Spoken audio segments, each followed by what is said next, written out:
Chapter 4 The Wakarusa War, April 1856. James slept a little later the next morning. Rebecca had talked to him half the night, kicked the rest of the night, and there wasn't a minute he was covered with the blanket. When she got up, he slept like a baby. But when he finally got downstairs, Rebecca and Ma and the Negro family were already done with breakfast. The runaways were solemnly working their way through a stack of flapjacks.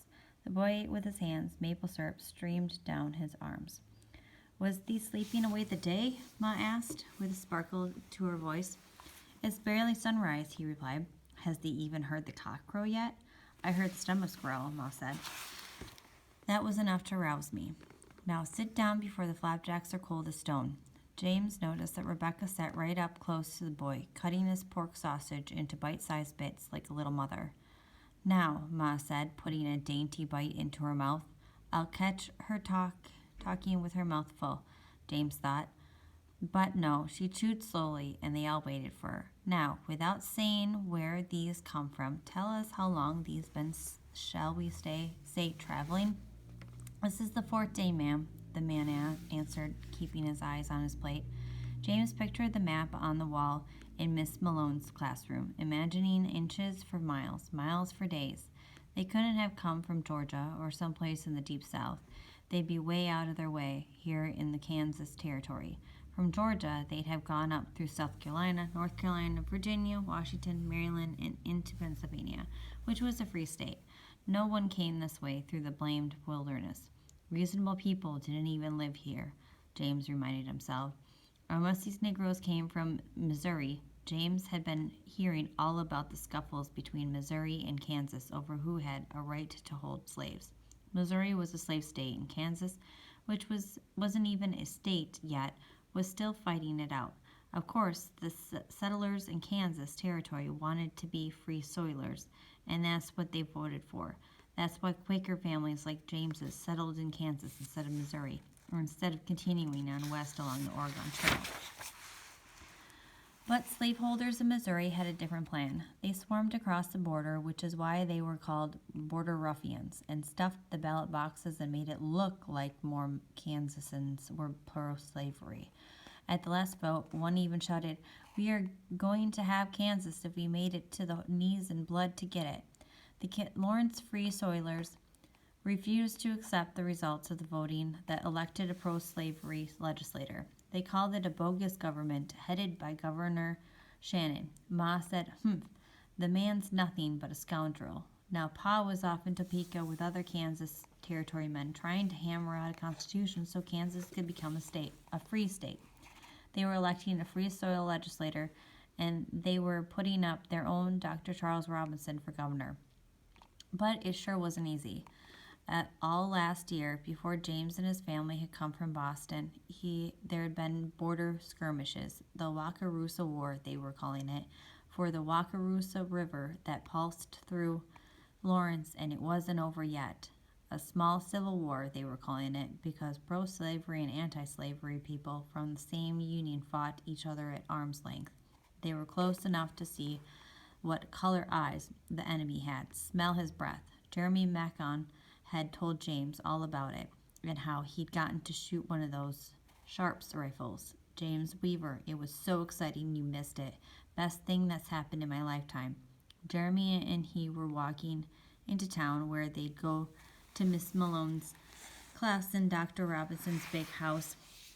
James kicked stones while Jeremy rambled on and on about the rifles and the war and all. Early in '55, all these boxes came in on barges up the Kansas River. They were marked books. Jeremy chuckled. "You'd have thought every man in Lawrence was a bookworm by the number of books that landed here. Inside the boxes, Sharps rifles, the newest thing in repeating guns. My pa got one," Jeremy said proudly. "Course, your pa wouldn't have." No, James thought they would be sitting out the whole Wakarusa War, while his pa talked and talked long into the night with other Quaker men. All words and no action. "Pa," he said one night, "ever think about the man who said action speaks louder than words?" Pa had given a good 2 minutes' thought, in that friend's way of weighty, churning silence. "Well, son, here's what I believe. Words speak softer than action, but there's nothing more powerful than the word, beginning with the good word of the Lord. Jeremy would have had a good laugh over that one. And you know what they called these rifles, James? Beecher's Bibles. No, truth, Jeremy crossed his heart. Henry Ward Beecher, why, he got up and spoke at the Congregational Church last year, said we had to raise money for self-defense, said get guns in here, not Bibles. This was hearsay. If James's parents could hear this, said a rifle's higher moral power so far as these pro-slavers are concerned, said you might as well read the Bible to buffaloes as it to one of them slaveholders. That's how come they're called Beecher's Bibles. Jeremy laughed raucously, then added, maybe thee wouldn't call 'em that, but we would. Now the runaways, probably from Missouri, sat at James's table and ate more flapjacks than he'd ever seen anybody pack away before, all of them washed down with creamy milk. Ma said, best thee not go outside today. We don't know much about our neighbors yet. So James wondered what they'd all do indoors, play chess? But Ma had it all planned out. She turned to the young woman, who still hadn't said a single word. Missus, I could use a hand with the ironing today. It's my day to wash bed linens. Oh, and James promised his pa he'd fix that sagging bed frame you slept on upstairs. He's a smart boy, but he's not an expert with a hammer and nails, Ma said, giving the man a chance to make the offer. I'm good with tools. Can fix most anything, ma'am. Fine. James, show him the toolbox. And Rebecca, take the boy down to the cellar. I want thee to count every jar down there. Does thee know thy numbers, child? The all-eyes boy shook his head. Well, but thee can tell tomatoes from corn. After they're sorted and counted, bring up a jar of each thing you find, and we'll send them off with these good people tonight. She clapped her hands. These still sitting? All of them scrambled to their feet. The woman gathered plates and cups and took them to the wash basin. Rebecca dragged the boy by the hand toward the cellar door, and James wondered how he'd do alone with a Negro man for the first time. Would he give off a different scent?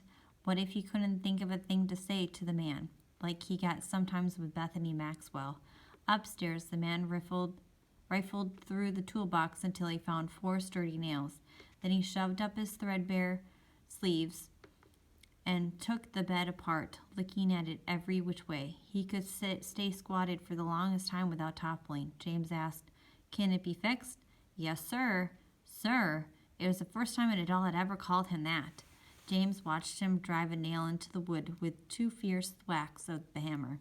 He handed the hammer to James to do the other side. James smacked his thumb a few times, but got the nail in good and straight. While he thought that about how the bed ought not to need nails, it should be built so that each section fit perfectly tightly into each other's sections. James imagined beautiful lumber, sanded smooth as glass, not this nubby old cottonwood, and the bed he saw would be on 4 carved legs, high enough that it would take a footstool to climb up into bed. Then you'd sink into a feather mattress a foot thick. Mr. James, sir? Sorry, I was off somewhere else, I guess. Yes, sir, but you nailed your shirt to the bed. James yanked at his shirt and heard a sickening rip. Ma would never let him hear the end of this while she patched his shirt. Hold up, Mr. James. The man expertly separated the 2 pieces of wood so James could slide his shirt out. She's going to tan my hide. James quickly tucked the shirt tail into his trousers. The man snorted, fighting back laughter. Thee mustn't tell my mother, promise? Yes, sir. At dusk that night, the runaways were layered in the warmest clothes Ma could find. The woman carried a cloth bundle over her shoulder, canned tomatoes and corn, dark bread, some jerky, the last wedge of gooseberry pie. They waited. Finally, a strange man came to the door, but Ma seemed to recognize him. I heard no wagon wheels, Ma said. Couldn't shake a wagon free, Miss Weaver. I'll walk 'em to the next station. James saw the woman's eye plead with Ma. These well in this man's hands, Ma assured them. She gathered them together like ducks in the yard. God go with thee. She said, tears in her eyes. When they were gone, she turned hard and dry again. James, Rebecca, these not to say a word of this to anyone. Not even to Pa? Rebecca asked. Ma shook her head. And not to the neighbors, not to thy friends, thy teachers, no one. A secret, Rebecca squealed. But Pa, James began, Pa and I are of the same mind in this slavery business. He's doing it his way. I'm doing it mine. Swear. She reached for a Bible in the hutch behind her. Come, Rebecca. Thee too, James. All three placed their hands on the Bible. I swear, James said with a heavy chest.